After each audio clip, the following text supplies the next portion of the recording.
ಈ ರೀತಿಯಲ್ಲಿ ಒಂದು ಕಡೆ ಅನುದಾನದ ಕೊರತೆ, ಮೊದಲನೇದಾಗಿ ಹೇಳ್ದಂಗೆ ಹಗರಣಗಳು, ಎರಡನೇದು ಅನುದಾನದ ಕೊರತೆ, ಮೂರನೇದು ಇತ್ತೀಚೆಗೆ ನಡೀತಾ ಇರುವಂಥ ರಾಬರಿಗಳು.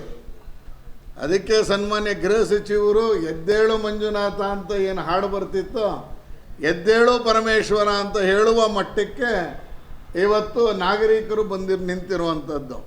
ದಿನಕ್ಕೊಂದು ಕಡೆ ನಡೀತಾ ಇದೆ, ದಿನಕ್ಕೊಂದು ಕಡೆ ಸುಲಿಗೆ, ಎಲ್ಲೋ ಒಂದು ಕಡೆ ಮನೆಗೆ ನುಗ್ಗಿ ಅತ್ಯಾಚಾರಕ್ಕೆ ಪ್ರಯತ್ನ ಮಾಡ್ತಾ ಇರುವಂಥದ್ದು, ಬಸ್ ಸ್ಟ್ಯಾಂಡ್ನಲ್ಲಿ ಅತ್ಯಾಚಾರ ಆಗಿರುವಂಥ ಪ್ರಕರಣಗಳು, ದರೋಡೆಗಳು, ಇದರ ಬಗ್ಗೆ ಡ್ರಗ್ಸು ಮಾಫಿಯಾ ಯಥೇಚ್ಛವಾಗಿ ಬರ್ತಾ ಇದೆ ಅನ್ನುವಂಥದ್ದು.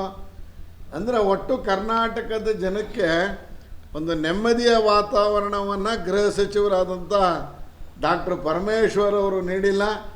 ಈಗಲಾದರೂ ಪರಮೇಶ್ವರ್ ಅವರೇ ಎಚ್ಚೆತ್ಕೊಳ್ಳಿ, ಎದ್ದೇಳು ಪರಮೇಶ್ವರ ಅಂತ ಬೇಡಿಕೊಳ್ಳುವಂಥ ಪರಿಸ್ಥಿತಿಗೆ ಇವತ್ತು ನಾವು ಬಂದಿದ್ದೀವಿ ಬಂಧುಗಳೇ.